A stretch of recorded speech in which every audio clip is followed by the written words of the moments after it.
From the Columbia University Language Resource Center, this is Said and Done, the podcast about languages and the people who speak them.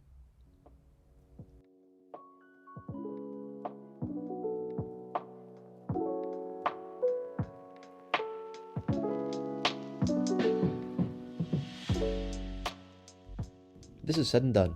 I'm Chris Kaiser, and returning to the studio is Yuri Shevchuk, who spoke on this podcast last year about the invasion of Ukraine in its first days.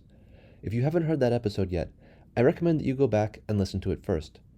In today's conversation, recorded 1 year later, Yuri recounts a journey to Ukraine that he undertook in August of 2022, a time when the fighting and the bombardments were less intense than it was at the start of the invasion and less intense than it became subsequently. We then speak more generally about Russia's war in Ukraine, about what surprised him and what didn't surprise him about it, and about the evolving role of the Ukrainian language in this war. Here's my conversation with Yuri Shevchuk. Professor Yuri Shevchuk, thank you for coming back. You, over the summer of 2022, you traveled to Ukraine, and you were there for about a month, I think. 2 weeks. 2 weeks. Okay, you were there for 2 weeks. Could you sort of walk us through a little bit of that trip, what you were expecting before you went there, what you saw when you arrived, and some of the scenes that you encountered there? It was surreal. It was like you are not yourself, but you are an actor in some dystopian film, because there is no direct way of getting to Ukraine. You have to go through Poland or Slovakia or Romania. I went through Poland. The contrast between flourishing, tidy Poland, even though inundated by Ukrainian refugees, and Poland fighting in its own way, showing all imaginable and unimaginable signs of solidarity, both spiritual, moral, but very importantly, material, spending millions, if not billions of dollars on helping Ukrainians. You can see it just standing on any street corner in the capital of Warsaw. That was very, very moving. And in a way, Warsaw became slightly like Kiev. You could hear Ukrainian, all too often Russian, unfortunately, from the refugees, and signs everywhere welcoming Ukrainian refugees, free consultations with psychotherapists, with specialists in trauma, help, material help, clothes, food. Literally every Pole I spoke with told me stories of how they helped. And then you cross the border with Ukraine, a long, senselessly long wait on the border with only 8 cars in front of you.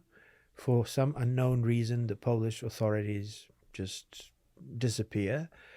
And then you cross over into Ukraine, and this moment coincides with the sunset, and it's almost scary how with the disappearance of light, there disappears any kind of desire of feeling happy or not devastated, because the first thing you see are checkpoints.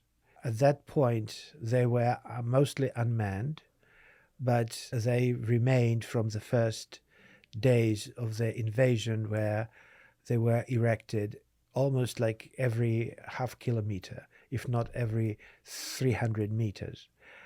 Then you see hedgehogs against tanks.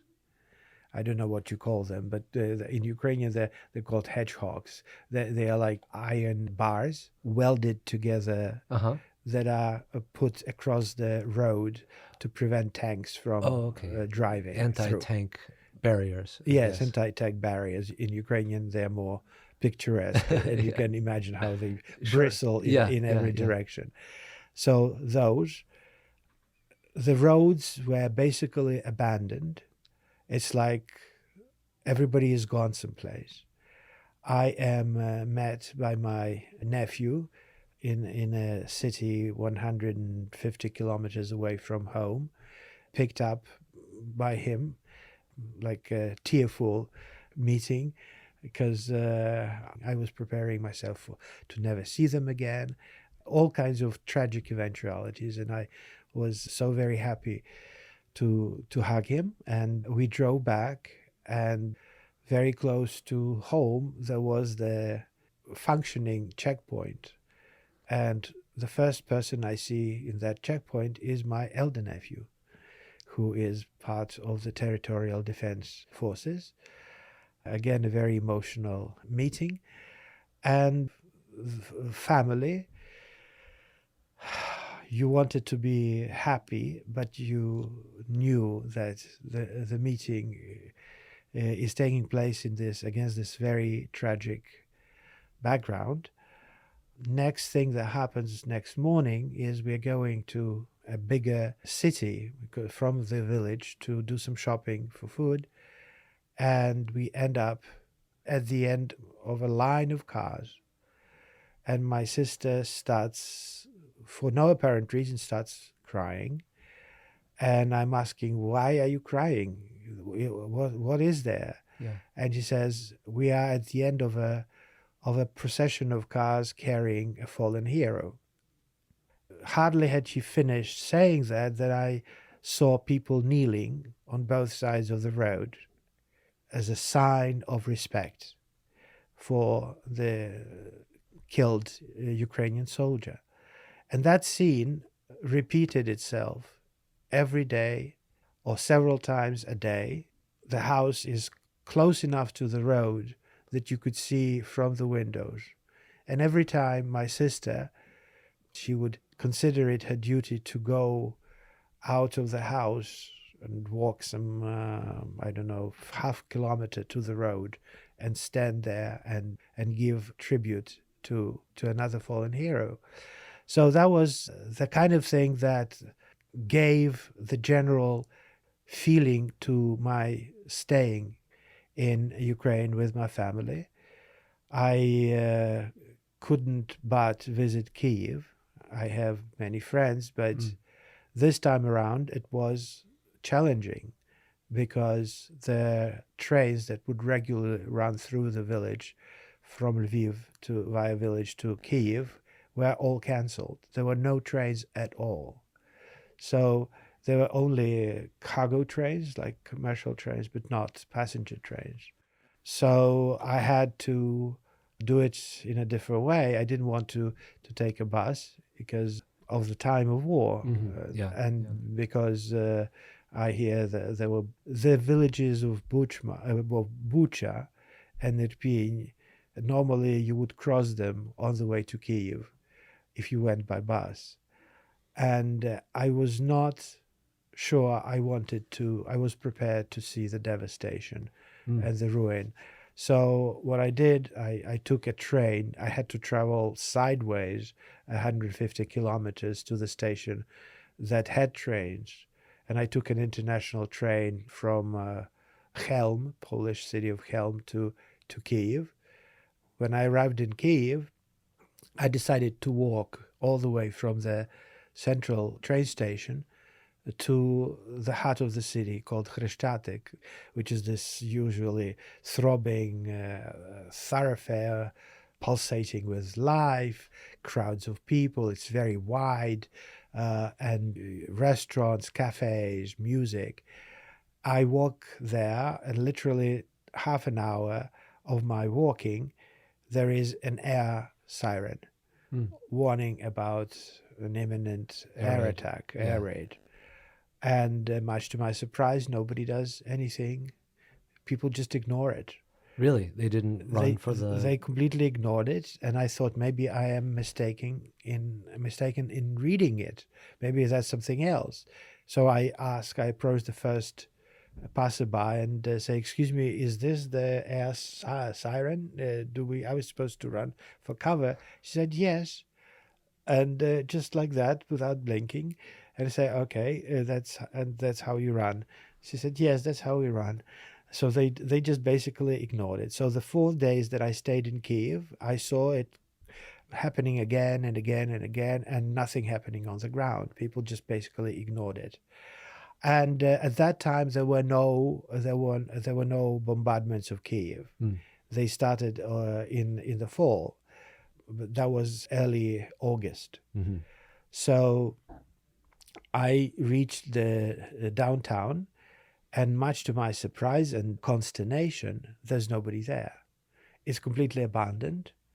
There are two subway stations there. Both of them are sandbagged and camouflaged, and all the restaurants are closed, including my favorite one. And well, next thing I have to do is to check in at an apartment that I'm renting. Yeah. And then I suddenly realized that I can't find it because all the street names were taken down. Really? Yes, to Wow. prevent Russians, to confuse Oh, invading yeah. Russians from finding their destinations. Right. Yeah. So there are no house numbers, building numbers, and no street names. And that really kind of got to me. I really felt Why? very vulnerable. I don't know why. It was almost irrational, like a little thing like that is not really threatening. I suddenly felt like I lost my system of coordinates, like I'm not anymore in the city I love, the city I spent 8 years doing my education, the city I always considered home. I'm somewhere else, Mm-hmm. and I have no clue where to go. I mean, I know where to go, but I don't know where to go home.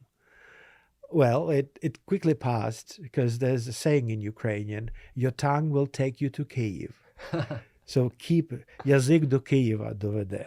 So keep talking and you'll find your destination. So, of course, I stopped one person.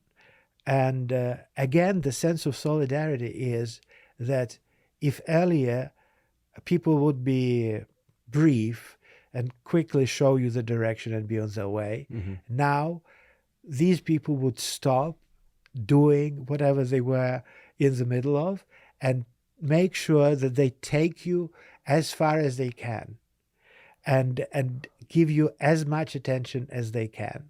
So you felt like doubly protected and cared for, Yeah. which was a wonderful, wonderful, but also kind of tragic feeling because it's like it shouldn't be that way. It's a horrible situation when people want to be doubly kind to strangers. Was it they were treating you this way because they knew that you were disoriented in this city, and it was a kind of solidarity of war, or what was I think this? they knew that I was in need of help, Uh-huh. and they wanted to help. They wanted to help and feel this sense of unity. Yeah. And so it happened over and over again, and I very quickly found the building. It was doubly difficult. It would have been doubly difficult if not for the strangers in the street, because it's hidden inside the block. Wow. So it's not immediately on the street. You had to enter a gateway, a passage, and then find it. And its number was there. It wasn't taken down. Ah. Wow. So you spent 4 days in Kiev, you said? What was the general feeling among the people? Was it fear? Was it hope? Was it tiredness? How would you describe the feeling? This is my own experience. So And it was a specific time. August. It was a specific time, and there were only so many people I met. Those were close friends. Those were new friends. Those were people that we had invited to come to Colombia, and I wanted to meet them prior to that so that they just discuss things with them. The first thing I heard all the time I met somebody was defiance.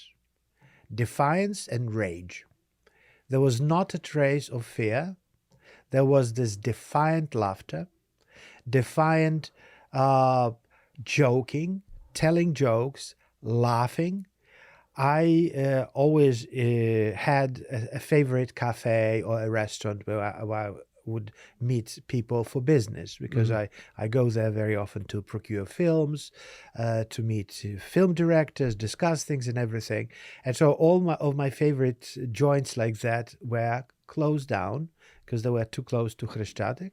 So I found a different one close to the station, subway station called the Golden Gate, considered to be one of the most beautifully decorated. with kind of imitations of old Kievan mosaics of the 11th century and stuff. It's really very beautiful and very deep. It has two escalators. Yes. And next to it was a restaurant of the same name, Golden Yeah, Gate, yeah. Zolti Vorota. And I would sit there waiting for my next rendezvous and would eavesdrop at these people, military men and women, patrolling and coming for coffee and laughing nonstop, just, fooling around, horseplay or whatever you call Yeah, it, yeah, being foolish. And there was not those were militaries. yeah, There was not a shred of fear or hopelessness. It was, I mean, people seemed happier than in pre-war times. And I think that was Defiance yeah, parading as this bravado and rage. And I spoke with, at length, for hours, with people who lived there. I had no complaint. I asked them, is there a way I can help? We are fine. yeah, And so that was really something that gave me this very optimistic feeling that this country will win. There's no way you can kill them, but you will not defeat them. They will never surrender. And that pertains to everybody, you know, men, military men, women, even kids. I have two kids in my family, one 6 years old, 5 years old, and another 11 years old. No complaints, no something like I'm scared or something like that, nothing like that. They almost like intuitively felt that they have to be strong. yeah. You were in Kiev, you were in a few other areas where your family lives. Did you visit a place that was a place of heavy fighting?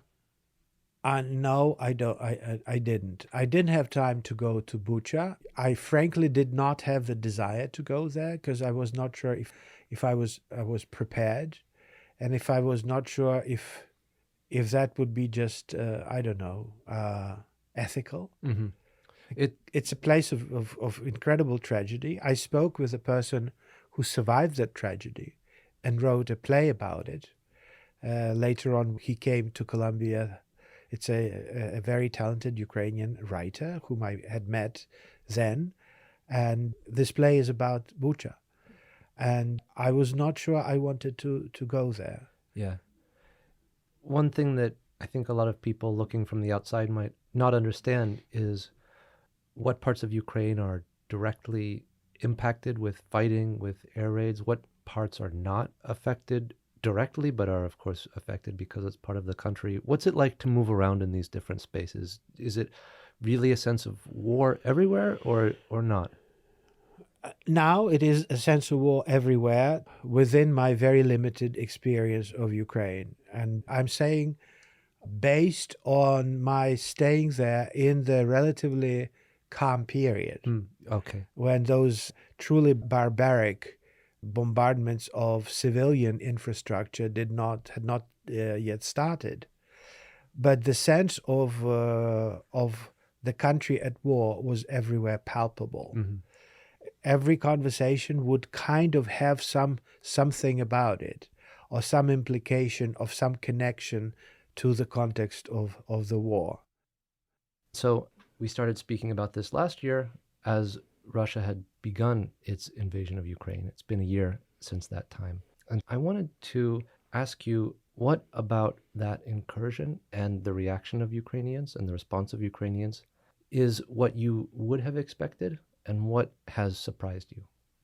I was taken aback by the brutality and the scope of this whole war. It's invasion, aggression, or war. It's a war.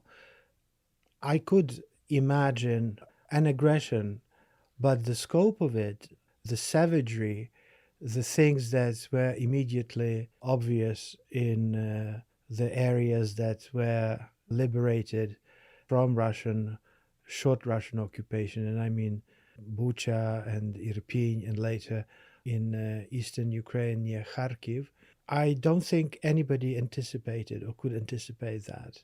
And so I surely did not expect the savagery, the barbarity, or I didn't want to admit that this is even possible.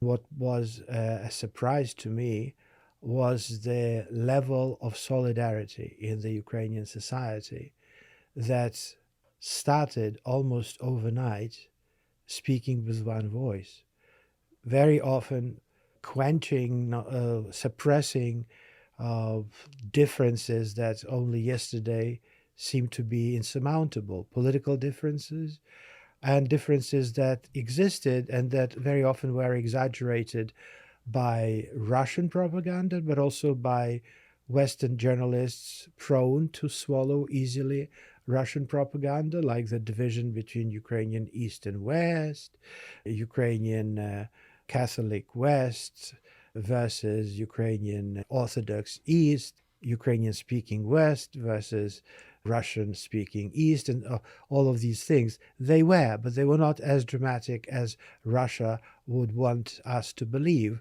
And at the end of that belief would always be Russian contention that Ukraine is really a kind of a fluke of history.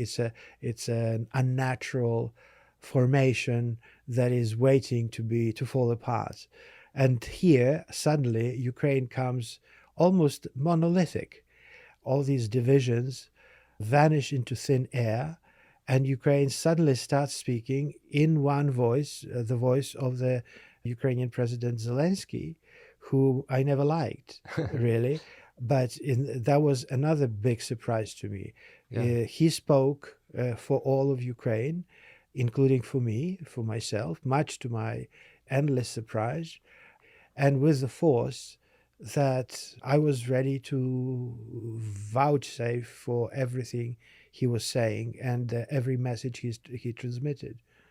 In the space of about a year, a little over a year, you have a population in Ukraine that, in my understanding of it, was a very cosmopolitan population, a population of part of a modern country. It's living lives not unlike the life that I might or that you might live here in New York City.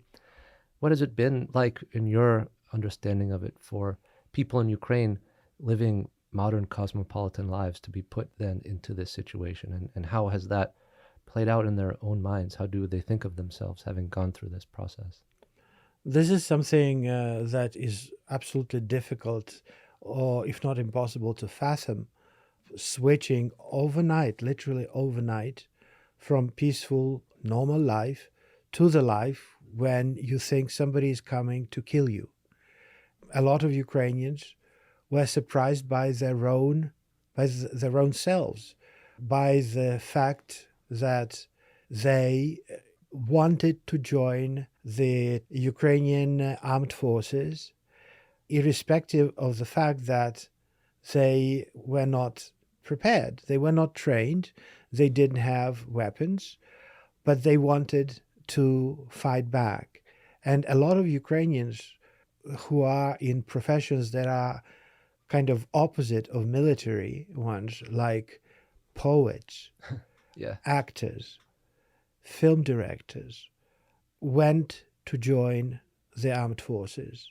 And many of them were killed defending their country. The fact that they were was another powerful motivation for others to join in, because I don't know if it's a survival guilt or if it's the kind of the desire to avenge their deaths drove others to join. There were also a mass movement of volunteers that engulfed overnight hundreds of thousands, including kids as young as 5 years old, making something with their own hands, drawings, and selling them in the streets. And there are stories of such kids raising thousands of hryvnias for Ukrainian armed forces. There were people going out of the way to make those Ukrainian boys on the front lines feel that they're being cared for, not simply sending them food, but packing the food with some messages in it, like giving a touch, a personal, individual touch that somebody cares for you, sending priests with food deliveries to give this sign that it's not impersonal and faceless, but that it's these people who are on the end of the other end of the line, who care and worry for you, and who are doing something that the best they can to broadcast their warmth, Yeah. the warmth of their hearts to those on the front lines. I wanted to close on a linguistic reflection because last time we spoke about what is happening with the Ukrainian language and how its usage has changed. Where is the Ukrainian language now, 1 year on? Where is it in terms of people speaking it and learning it in Ukraine? There is a growing realization that Ukrainians need to strengthen their role, their position, and the prestige and the status of their language. There is also a growing realization that speaking Russian is a liability, is like an invitation for politicians like Putin to invade us again under the pretext of protecting Russian speakers. So that kind of a realization is in favor of the brighter future of Ukrainian language. That's on the one hand. On the other hand, there is a strange silence on the part of the Ukrainian government. Maybe I missed something, I don't think I did, but there was not a single pronouncement by Zelensky in support of Ukrainian language. There was not anything palpable or tangible in support, like, okay, the government is organizing free Ukrainian language courses for all those hundreds and thousands of Russian-speaking Ukrainians who genuinely and sincerely want to learn Ukrainian and leave Russian behind. There is a huge demand in Ukraine. All of that is done by Ukrainian civil society. And Ukrainian civil society it seems, indestructible. It just faces up to the challenge, and that is done without any government participation. That is, to me, a little bit strange. Also, what is strange is that the Ukrainian armed forces continue to use Russian language. And that is very visible from all the videos they post. In the Soviet Union, the armed forces were used as this very powerful institution to Russify everybody. The usual story would be once after 2 years of service in the Soviet army, a Ukrainian-speaking person would come back speaking Russian. Ukrainian armed forces, particularly on the upper levels, are Russified. The generals, more often than not, speak, I say impressionistically now, there is no statistics that I saw, but every time I hear a general speak Ukrainian, there's a heavy Russian accent. So there's a kind of society-wide recognition of this attitude of defiance, of defying Russia, but perhaps not everybody has recognized that a crucial tool of that defiance, because it undermines Russia's logic, is the use of the Ukrainian language. That's very true. It appears that for many Russian-speaking Ukrainians, it is easier to risk their lives on the front lines and expose themselves to mortal danger fighting Russians than to switch to Ukrainian. There is a saying that Ukraine has very little chance to win over Russia militarily. And that was said by the professor of Columbia University who taught here for several decades. His name is Yuri Shevchuk. He is the most important philologist, specialist in Ukrainian linguistics in the second half of the 20th century. He said that that Ukraine, he said that in the early 1950s, that Ukraine stands no chance winning defeating Russia militarily, but Ukraine can easily defeat Russia on the battlefield of culture once it starts thinking in terms of national categories, not of social and class categories. Then Russia is easily defeated because on that field, Ukraine would outline its own rules of engagement. And to engage with Ukraine, you have to switch to Ukrainian. You will have to know something about Ukraine and stuff like that. So that way, and who is stronger in the field of Ukrainian language than Ukrainians themselves? So that kind of very easy and very inspiring message is lost on Ukrainian military and on Ukrainian government. So the only support for the Ukrainian language and its infinite importance for the long-term victory of Ukrainians over the empire is only offered by Ukrainian civil society. Well, Professor Yuri Shevchuk, let's leave it there. To be continued.